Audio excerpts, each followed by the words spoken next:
खासदार डॉक्टर श्रीकांत शिंदे सातारा जिल्हा दौरा येत असल्यानं शिवसेनेत नवचैतन्याचं वातावरण. तालुक्यातील पदाधिकारी आणि कार्यकर्त्यांना खासदार डॉक्टर श्रीकांत शिंदे ताकद देणार का याकडे सर्वांचं लागलं लक्ष.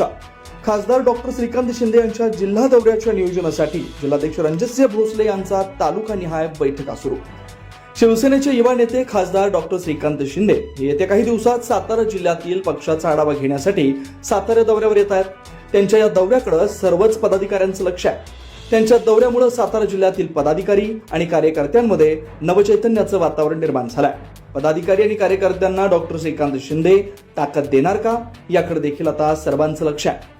खासदार डॉक्टर श्रीकांत शिंदे यांचा दौरा यशस्वी व्हावा यासाठी सर्व कार्यकर्त्यांना एकजूट करण्यासाठी आणि सातारा जिल्ह्याची ताकद दाखवण्यासाठी शिवसेनेचे सातारा जिल्हाध्यक्ष रणजितसिंह भोसले यांनी तालुकानिहाय बैठका घेऊन जोरदार तयारी सुरू केली आहे.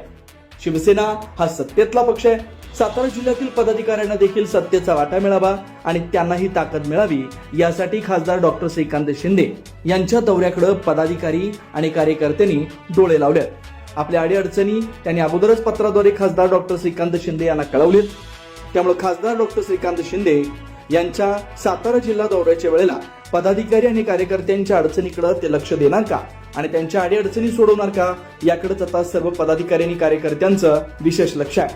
जिल्हाध्यक्ष रणजितसिंह भोसले यांनी सातारा जिल्ह्यातील विविध तालुक्यांच्या घेतलेल्या बैठकीत देखील पदाधिकाऱ्यांनी आपल्या अडीअडचणी जिल्हाध्यक्षांना बोलून दाखवल्यात. त्यामुळे त्यांनी देखील पदाधिकारी आणि कार्यकर्त्यांच्या अडचणी खासदार डॉक्टर श्रीकांत शिंदे यांच्यापर्यंत पोहोचू असं आश्वासन बैठकीदरम्यान दिलंय. त्यामुळे खासदार डॉक्टर श्रीकांत शिंदे यांच्या दौऱ्याकडे आता सर्वच शिवसेनेचं लक्ष लागून राहिलंय.